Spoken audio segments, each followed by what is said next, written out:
Welcome to this week's episode of Being Human. I'm here with Will Van Derveer, MD. He's the co-founder of the Integrative Psychiatry Institute, and you're coming to us from Boulder in Colorado. Will, welcome to the show. Thanks, Richard. Great to be here. It's wonderful to be here. So I'd like to, I guess, start with some basic distinctions for people who are sort of broadly unfamiliar with, what we're going to get into today. So, like, what's the difference? I don't know, this is going to be super basic for you, but like, what's the difference between a psychologist and a psychiatrist? And then what do we mean by integrative psychiatry? Maybe we could start there. That sounds great. It's good to define the terms from the beginning. So a psychologist is someone who goes to graduate school, typically pursues at least a master's degree, more commonly a PhD. So it's a very different academic path to become a psychologist. And the big distinction is that psychologists provide psychotherapy, talk therapy typically, and a psychiatrist goes to medical school, learns the basics of medicine, delivering babies, cutting up cadavers to understand anatomy, and moves up through specialization and learns a lot about medication prescribing for the conditions that a psychiatrist sees, like depression, anxiety, and so forth. So a psychiatrist is a medical doctor, and a psychologist is usually a counselor, or they can also go into research and become someone who is involved more on the research side than the clinical side. Right. And so the psychiatrist has a medical background and also has this ability to prescribe. And then what's the integrative psychiatry? So thank you for reminding me. So integrative psychiatry is a broadening of the vision of what the practice of psychiatry is about. And so one of the critiques, which I think is valid about my field, psychiatry, is that we've become reductionistic, and we look at illness as a collection of symptoms that people present to us when they come with their suffering for help. And we focus too much on medication. So the typical conversation with a psychiatrist is very short. It's not rich in trying to understand the full person. And the prescription pad is pulled out very quickly. So integrative psychiatry offers people coming for help a much wider opportunity of looking at the different areas that might be contributing to their suffering, looking at spiritual dimensions of suffering, looking at a broadened view of physical causes of problems, looking at the gut-brain connection, looking at hormone imbalances, potentially looking at infections, looking at detoxification pathways, looking at toxic relationships in the person's life. So it's a much broader view. And so the tools also are broader in integrative psychiatry. So we might use supplements or vitamins that are shown in research to be effective as alternatives to medications. And then finally, the distinction between integrative psychiatry and ordinary psychiatry is that the practitioner is really looking to resolve the root causes of the condition and not just control symptoms. Controlling symptoms is part of integrative psychiatry, but we think that if your approach to a patient is only limited to symptom suppression, you're not really helping someone get to the bottom of the problem. Right. Yeah. And that's, very attractive to me, as a topic to get into today. And I hope for our listeners, but also, borne out in my own experience, than in what's made the difference in terms of me resolving the mental health issues that I've had has been going to the source, unpicking to where some of these patterns in my life got their start. And I'm working at that level, and particularly on trauma resolution, which I know is something you also talk about. So, yeah, no, thank you for defining the terms like that. And I guess what also piqued my interest is it sort of feels exotic, is that you're using psychedelics in the therapy. So that's so that's something that I'd love to get into. And just sort of out of interest, then, how are integrative psychiatrists viewed by the rest of the profession? Like, and did you, what was your transition, presumably at some point, from a normal psychiatrist into an integrative psychiatrist? Well, it's interesting that the field seems to be divided somewhat into two groups in conventional psychiatry. There are people who are very stout defenders of the approach that only a double-blind placebo-controlled trial should be relied on to make treatment decisions. And those people stick very closely to how they were trained, and they do a lot of prescribing typically. And then there's a group of people who are very discouraged and burnt out as a practitioner of conventional psychiatry because they perceive that the efforts that they're making are not effective enough, and they don't even feel really that fulfilled as a healer, being reduced to a medication prescriber and carrying too many patients on their caseload and fighting with insurance companies over here in the US for reimbursement and so forth and so on. So the people who are in pain, who trained in the way that I was trained, are quite open to a renewal of their passion for practicing medicine. But there are also people. We were at the American Psychiatric Association meeting in San Francisco a couple of years ago with a table, the integrative psychiatry table, and we had psychiatrists coming up to us asking the question, what is integrative psychiatry? And so there's a wide range of different responses. Right. And what got you started on this path, or was it something you sort of always had this more holistic interest? Well, I started in college studying anthropology and psychology, and I was really interested in how indigenous cultures handled problems, how tribal cultures in Africa and the South Pacific actually handled issues. And what I started reading was these accounts of how ritual was used all over the world to resolve problems that individuals and groups were having. And then somehow I ended up in medical school and got really excited in learning about the body, all the physiologic pathways. But I was more than anything else committed to creating a career where I got to talk to people and had enough time to get to know them. And when I looked around at the different careers, that was a big part of my decision was, am I going to have time to really get to know people? So psychiatry was really the only place where I could tell that I could have some kind of control over that. So during medical school and residency, I got very involved in the traditional training and excited about medications and talk therapy. And as soon as I graduated and became board certified in psychiatry, I started a private practice. And pretty quickly, I had people building up in my practice who weren't responding to the kinds of psychotherapy that I knew how to provide and the medications. And I found myself beginning to go on this carousel of different medication changes. Oh, Prozac didn't help you. Let's try Effexor or maybe Wellbutrin or whatever.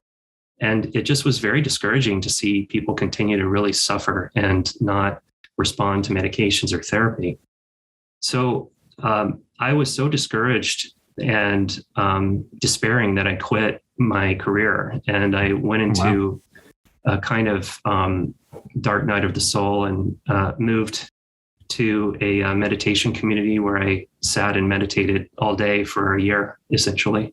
Wow. And during that time, it dawned on me that I loved working with people in a healing context, and it was incredibly meaningful and such a privilege to get to do that. And I wanted to do that, but I needed better tools.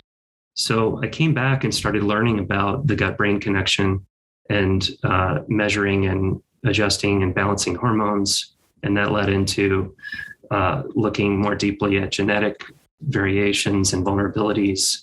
And that led into more understanding about alternatives to medications and just diving deep into the literature, which is quite ample, actually, when you start looking. There's plenty of research looking at different alternatives to medications, and also learning about nutritional deficiencies and diet and the role of exercise.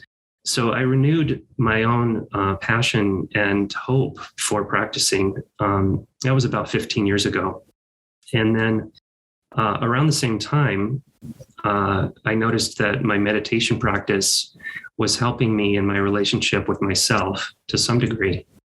But this deep meditation practice, it's probably a year altogether in retreat I'm talking about solitary retreat over the years, really felt very beautiful in the healing of my relationship with myself, but it didn't help my relationships with other people. And my marriage was still an absolute disaster. And so I started considering maybe meditation is not enough for me to get well. And at that time, I didn't even really understand that I had a lot of trauma in my childhood. But a friend of mine from my Buddhist community invited me to an ayahuasca ceremony. And it was so profound, the shift in my being. And when I came home from the ceremony, my wife said, "What happened to you? You're a different person." And that was the beginning of a deeper exploration of traditional South American plant medicine as a way of through my own healing. The other thing that happened was I trained with Peter Levine in somatic experiencing, and I started providing. Okay, great. Love Peter. What a genius. Beautiful soul. So generous. So shortly after that, I met Gabor Mate, and Gabor and I have become deep friends and have had a lot of experiences around healing with plant medicine. And so I guess coming back to your question of was I always this more holistic minded person, I think deep down I probably was, but during my medical training and residency, I gained great hope, which turned into great despair when I realized how limited the tools were of Western medicine in a conventional, narrow definition within psychiatry. Yeah. Wow. So there's an awful lot there, and thank you for being so open as well. About your own trauma. I'm interested in the ceremony, and for people who, again, that may be an unfamiliar term. Like, so what is our ayahuasca? Like, how does the ceremony work? And what was your experience of that? If you could share a little detail. So I guess I want to start by making a disclaimer that there are a lot of, at least over here in the US, I don't know what's happening in the UK, but there's a lot of there are a lot of people who are sort of the self-appointed, I call them backyard shamans, who are running ceremonies without much training, and in some cases without any lineage whatsoever. And I think it endangers people often. People come in with high hopes or maybe fantasies that something is going to shift that's profound and lasting for them. So my perception was that I wanted to only sit with someone who had been deeply trained by traditional indigenous folks. So I went to South America to sit in ceremonies. And obviously going to South America is a big push and it's expensive, and not everyone can do that. And it's a privilege to be able to afford that. But I think that the risk of working with someone who's inexperienced or who hasn't been mentored adequately is significant. And I've had plenty of patients who needed a lot of treatment for trauma from entering into ceremonial space with facilitators who weren't prepared adequately. So I just wanted to say that up front. For me, the plant medicine part of my life journey, I think overall really connected me more deeply to the earth, and my sense of connection with the earth and the universe was deeply altered by sitting in ceremony, including my relationship with plants and animals and other humans. But there was also this need for a deeper healing of trauma with a facilitator, as in a somatic experiencing therapist for me. So again, I guess I could say that overall the arc of my life has been looking for healing for myself and others from trauma, and diving deeply into different traditions.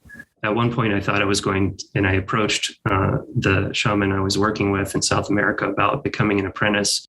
So I've had these periods of time where I went deeply into Tibetan Buddhism and became a meditation instructor, and thought I was going to go down that road, and then shamanism, and no, that's not it. So for me, it's been relational healing that's been the most powerful and helpful for me in a somatic orientation, by doing my own trauma sessions with a somatic experiencing practitioner. Right. And so to help me understand it then, so the ceremony that you did allowed you to connect more with the earth, with plants, with other human beings. But did it also point you to this need to do the deeper trauma work? Is that what happened? It was happening alongside of my training with Peter Levine, and at the same time in my life. And it's funny how you think you're going to a training to learn a tool to help another person, and lo and behold, you're the one who needs the help. So it's one of the beautiful things about psychotherapy training is you get to have such a journey of healing on your own behalf, so that you can be more effective as a healer for others. So I think, to answer your question, there was this disconnection out of trauma from my feeling of being a part of the universe, or being a part of the earth, being a part of the human community. A lot of distance there that very much I feel like was healed by the plant medicine. But there was also this fear and anxiety and stress and trauma around interpersonal relationships that I think that plant medicine helped to some degree, but I think that the somatic experiencing work had ultimately more of a payoff for me. And part of that, I think, is having this one-on-one healing relationship, which is different from the traditional ceremonies that I sat in South America, where there is a circle of people who each person is having their own experience. And there is help. If you're in a terrible situation, you can ask for help, but more or less you're relating to your own experience.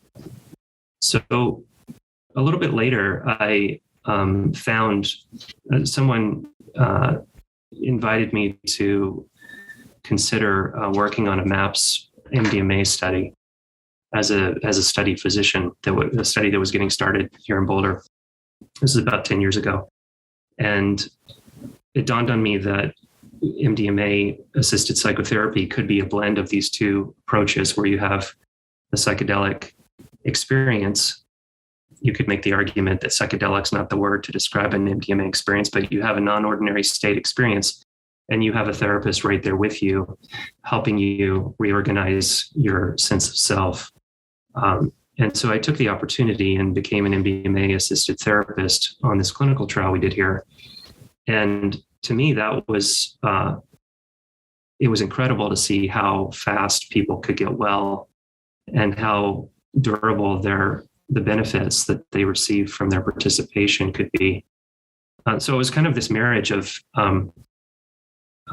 non-ordinary state healing, but facilitated very carefully by an experienced healer, that kind of shifted my perspective about these two worlds that I was living in, where at that point it wasn't all that integrated yet between psychedelics and, my kind of spiritual path and integrative medicine. And so participating in that study really helped bring those two things together for me. Yeah. Yeah.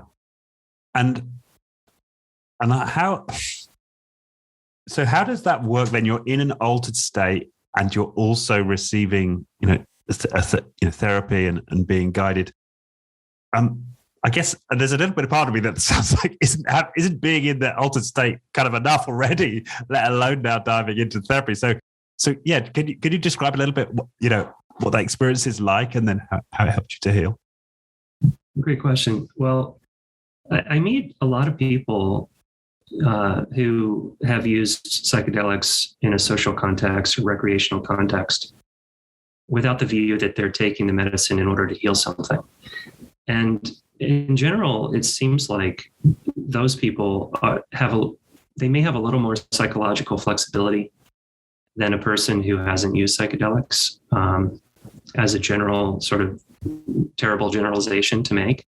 But they can often have a lot of unresolved psychological challenges in the form of unresolved trauma, the form of unresolved depression, anxiety, insomnia, neurosis, whatever they're dealing with, because they haven't tackled their psychological challenges inside of the non-ordinary state. So it doesn't look to me like psychedelics without a guide and without the intentionality has much of an impact on a person's sense of self or their personality, where they're trying to go with their life. There are exceptions to that. I mean, to any generalization, but having a guide and using the psychedelic experience with the intentionality of healing is a completely different experience from using psychedelics in a more casual or social framework.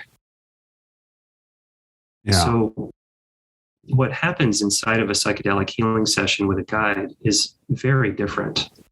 Very different. At our clinic, we treat people with more severe depression, with suicidal thinking and PTSD and that kind of thing.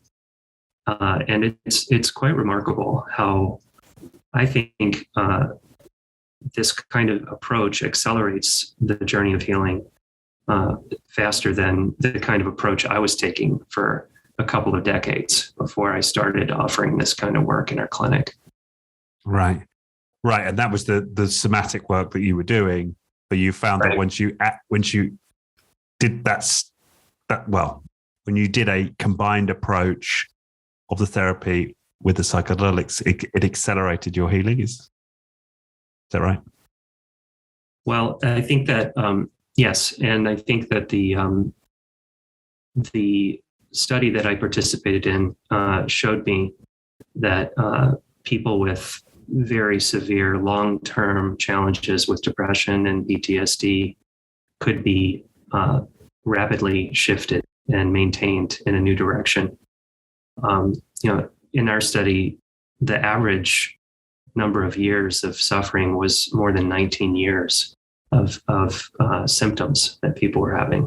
We had people who had hundreds of therapy sessions. One person had over 1,000 therapy hours before entering the study, without much result to show for it. So it's a challenging global epidemic and a big problem that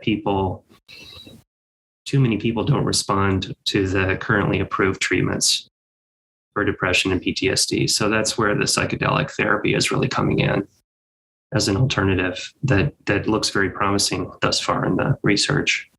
Wow. Yeah. Yeah. And, I've probably got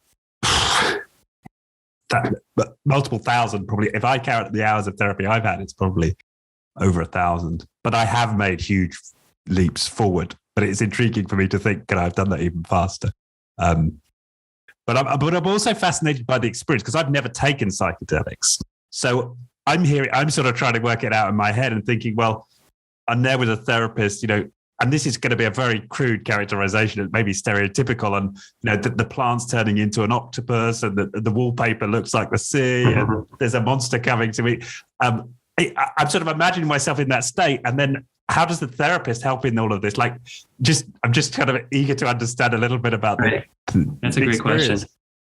Yeah. As you said, isn't the non-ordinary state enough in and of itself to navigate? And now you have someone to try to relate to in the midst of it. So I think we need to make a distinction between different psychedelics here, because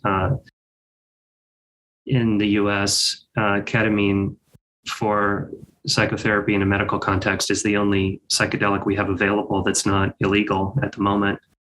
So ketamine is in a category of dissociative drugs. So a dissociative is quite different from kind of what you're describing as more of a classical psychedelic experience. Not to say that people don't have visual distortions or hallucinations on ketamine. It can happen. But LSD and psilocybin and ayahuasca, traditional psychedelics, tend to be more visual in the experience that the person is having. So I could speak to each individually in terms of what we know about what to expect in the experience. I will say that MDMA is also not traditionally, by neuroscientists anyway, considered a psychedelic. Some people call it an entheogen, or God revealing, spirit revealing medicine. It's way less psychedelic in the sense of producing visual or auditory experiences, distortions. But MDMA seems to be particularly well suited for the resolution of trauma, because it elevates a hormone called oxytocin that is very useful for increasing interpersonal trust, while at the same time helping people to get in touch with the parts of themselves that have not received adequate healing inside of them. And that comes with the support of the guides, helping them navigate that space. So with MDMA-assisted therapy, it isn't so much like, the wallpaper is melting, like that kind of experience. People with severe trauma in an MDMA-assisted therapy session tend to feel a lot less fear, and tend to immediately become aware of the parts of themselves that have been fragmented and need to be reassociated in order to be well. So each one of these compounds is different, and the experience that you have with a guide will be different. But one of the reasons why we're running a large psychedelic assisted therapy training for therapists right now, and we're about to start another cohort in January, is that the approach in therapy is very different in psychedelic therapy from ordinary therapy. Ordinary therapy, most often, unless you're practicing somatic therapy, which is still kind of new, consists of a lot of talking. And if you're on a psychedelic, most of the time, talking is not something that is the best tool to be using. These somatic approaches tend to blend a lot better with a psychedelic therapy session. There's a whole deep conversation we could have over hours about the nuances of that. But the role of the therapist in a psychedelic therapy session is much more subtle and nuanced.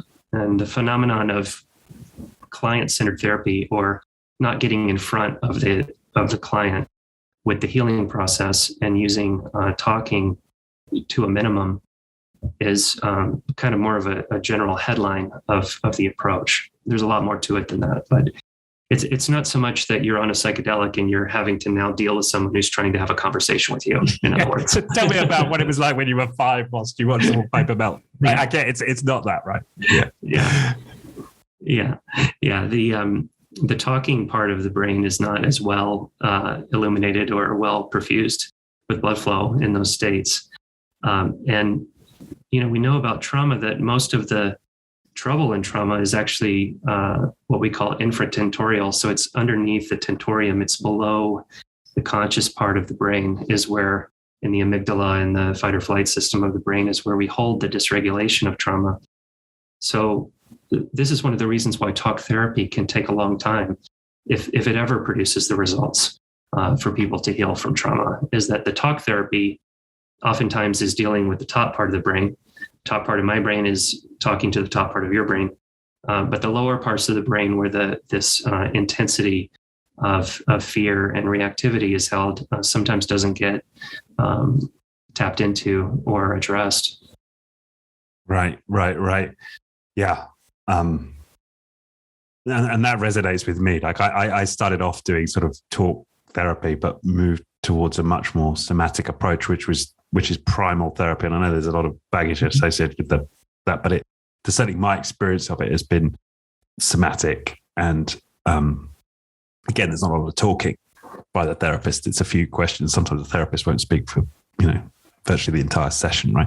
So that resonates. But what's interesting to me is, because I've never tried it, whilst also using a psychedelic, is whether or not I could have got deeper quicker, or, worked with the pain, that I needed to resolve for long. I mean, yeah, that's very intriguing and interesting that, you're experimenting there and you've clearly got the results that you're describing.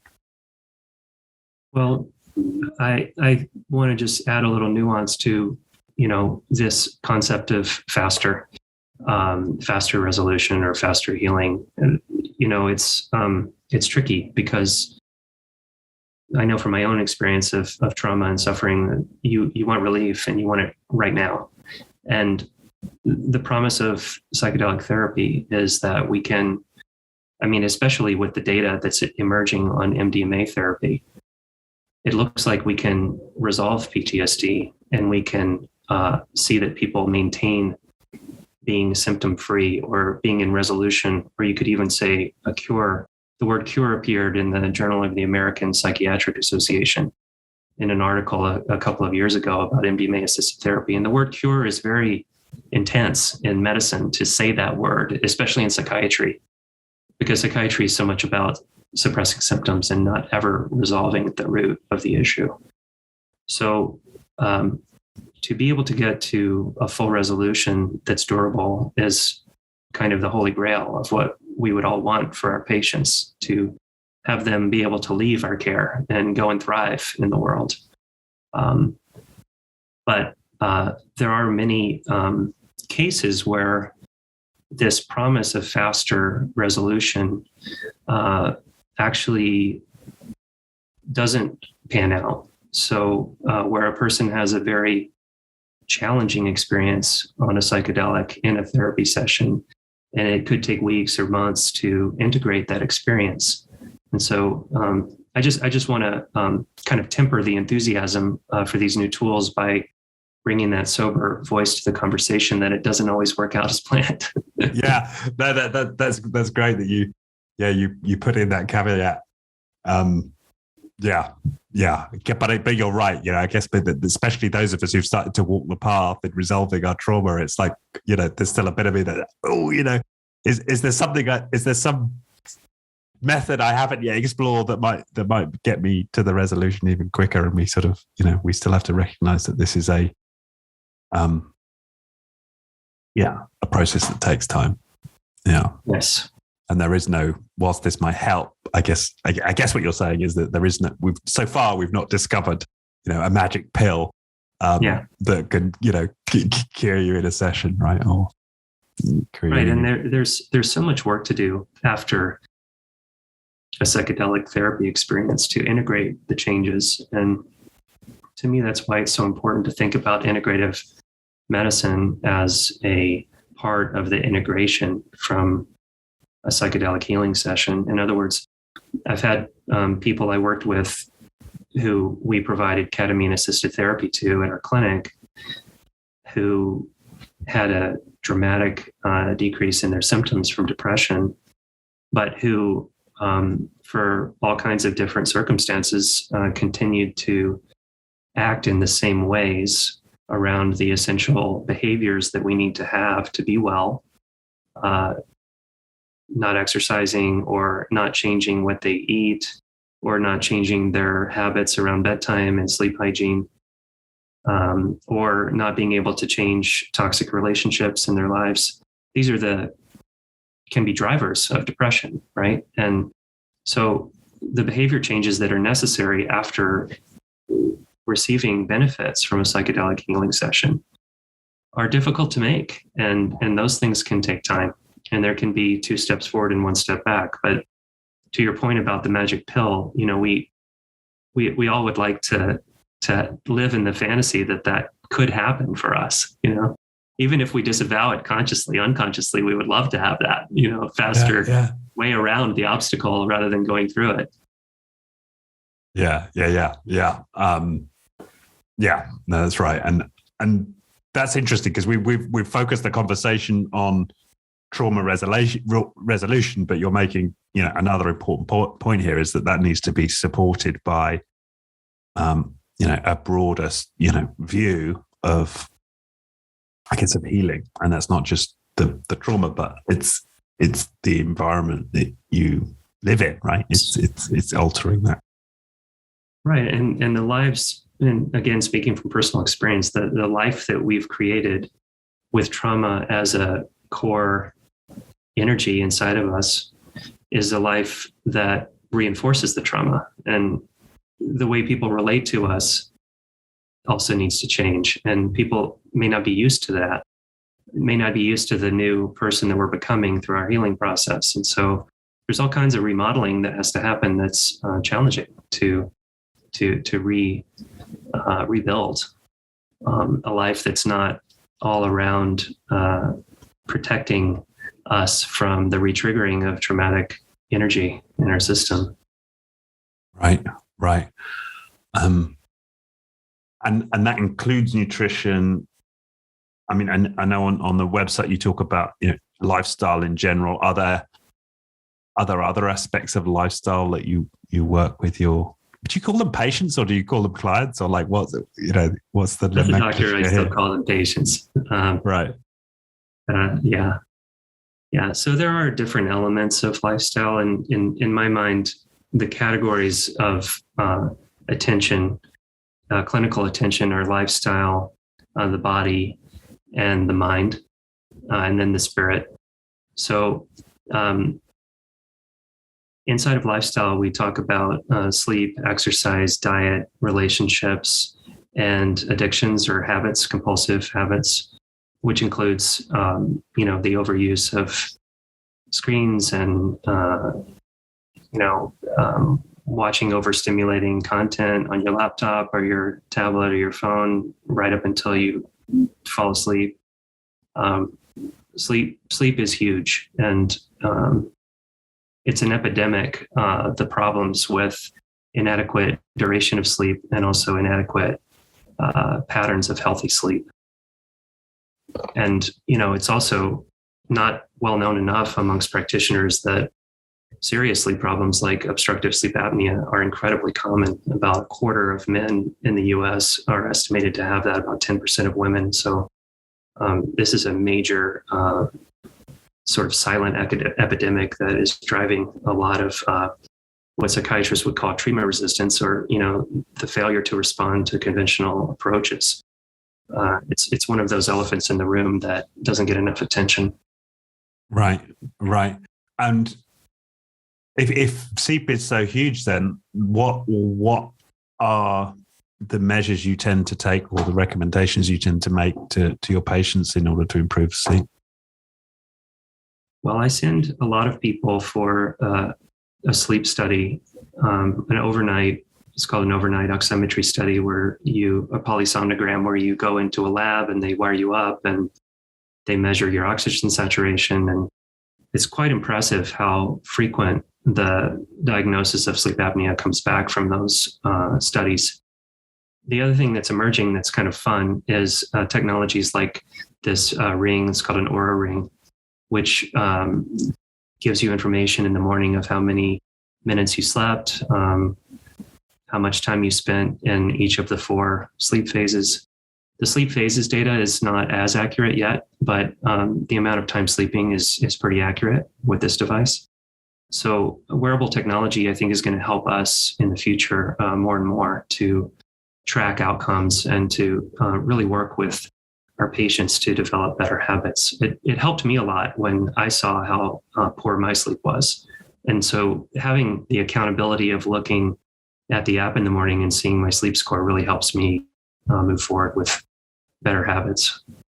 And I like that answer to the question, because really you're pointing to putting the accountability on your patient to a large degree, right? And letting them see the data and presumably then working out for themselves, they'll start to spot patterns of like when they're getting better sleep versus poorer sleep.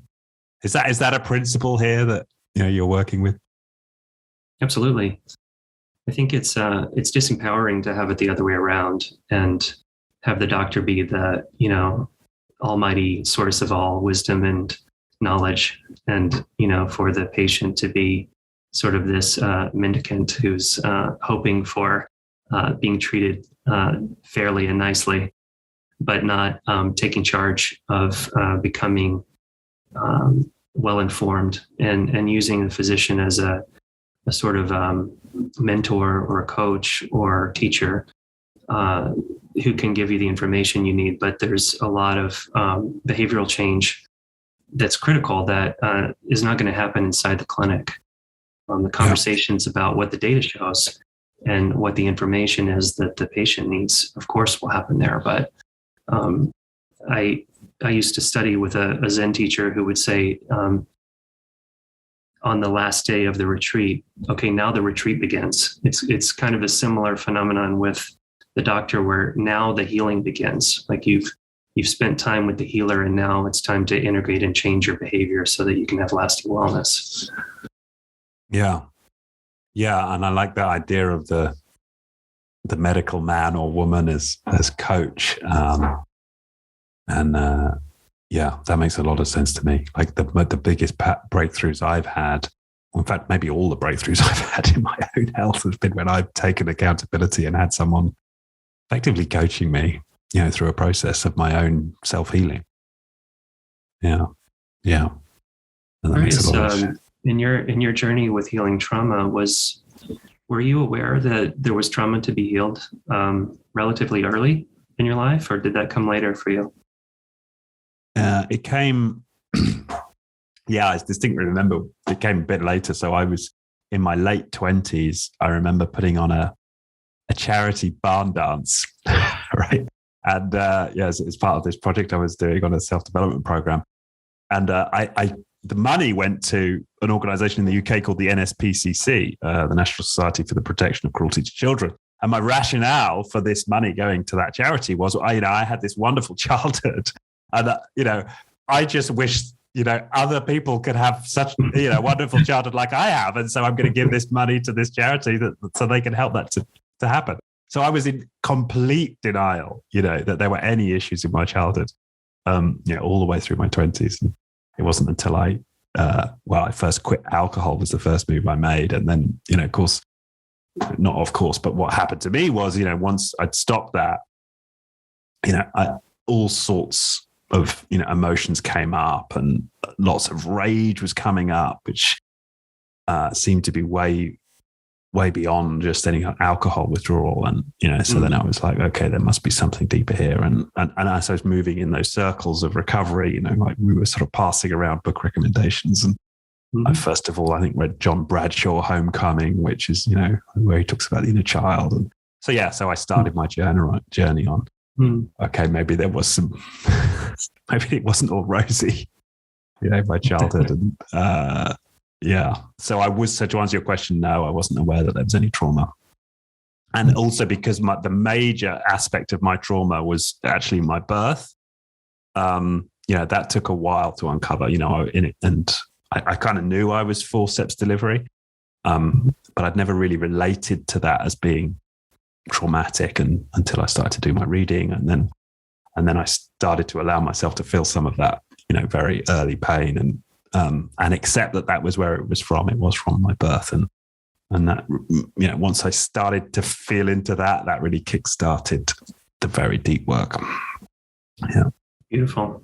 Thanks for sharing that. Yeah. It's interesting how within medicine, we don't account for how traumatic birth can be, it's still, even inside of circles of trauma informed folks, there's not a lot of focus on the actual birth experience yet. I mean, I know people who specialize in that, but it's few and far between that you find someone who really pays attention to that process, which is a life and death process, right? Yeah. I mean, people die on the way out of the birth canal, and mothers die as well. And sometimes both parties die. I mean, it's a serious passage. It's not recognized enough. No, and there's very good. I mean, one of the early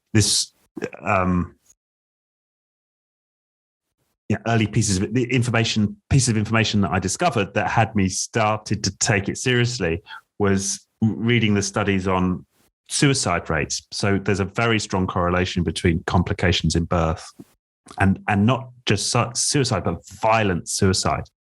Wow. And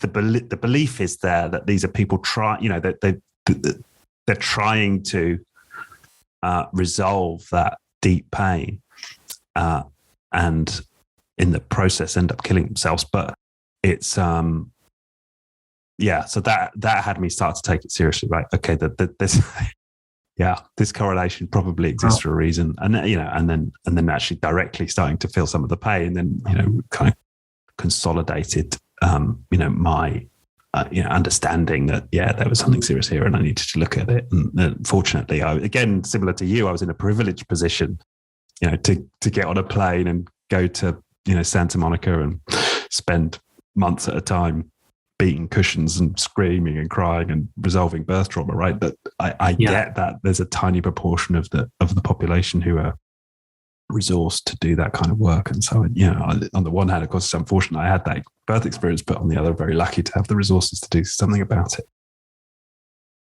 It's quite remarkable how that earliest experience can really shape our lives so deeply. And how the memory of those of that experience, even if it's nonverbal, even if it's held in the cells, is real. Like it drives the possibilities that we perceive in our lives for who we can be. Yeah, it's impressive, and it makes sense.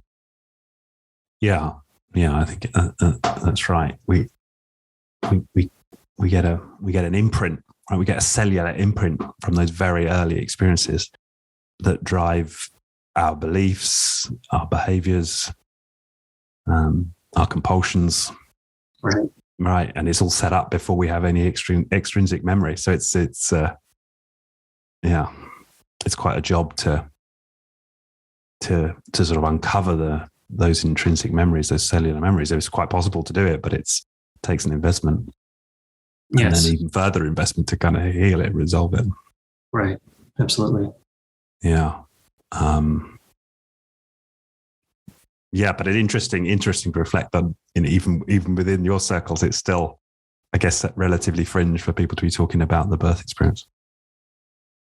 Yes, I think there's still a heavy emphasis on what we might call like single event trauma or adult trauma, or at least traumas that are remembered by the patient. But I have come, on the basis of my own healing journey, which also includes birth trauma and a very late arrival at knowing that I had birth trauma, that birth trauma underlies quite a bit more than anybody has, well, except for these folks who have focused on it in their career, than we account for.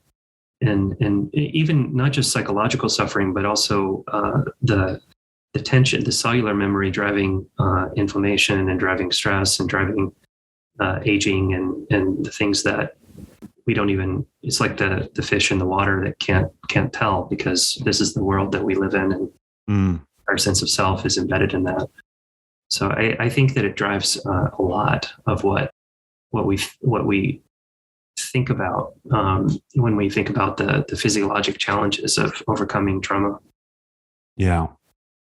Yeah, and I think it's one of the main drivers. I mean, it's a hypothesis. Yeah, this is absolutely a speculation, but I hypothesize that our medicalized birth experience, especially in the West, which is a long way from the sort of evolved birth experience. So whilst it might have better outcomes in terms of survival, I think it's that kind of clinical environment, the bright lights. Often we're separated immediately after birth. There's so much that's potentially traumatic for babies when they're born in our current birthing processes, that I think that is I hypothesize that's a major factor in the epidemic of trauma we see in society at large. And then, of course, it gets compounded by childhood experiences, but that's a major driver, I suppose. Right. Absolutely. Yeah. Anyway, I didn't intend this to be quite so much about my own traumatic experience, but yeah, it's probably worth highlighting. It's an important topic. Thanks for receiving the question. Do you mind if I ask you another question? I'm very curious. Sure. Did you have you're in your late 20s and you had just stopped drinking, and books are being passed around and you start exploring, and did you have a therapist or someone who asked you about your birth and helped you to wonder about whether there was birth trauma, or was that something that you actually, there was already a narrative in your family of hearing from your mother or from your parents that actually Richard's birth was really difficult? So I don't know how but somehow I knew I was forceps delivery, but there was never a narrative that was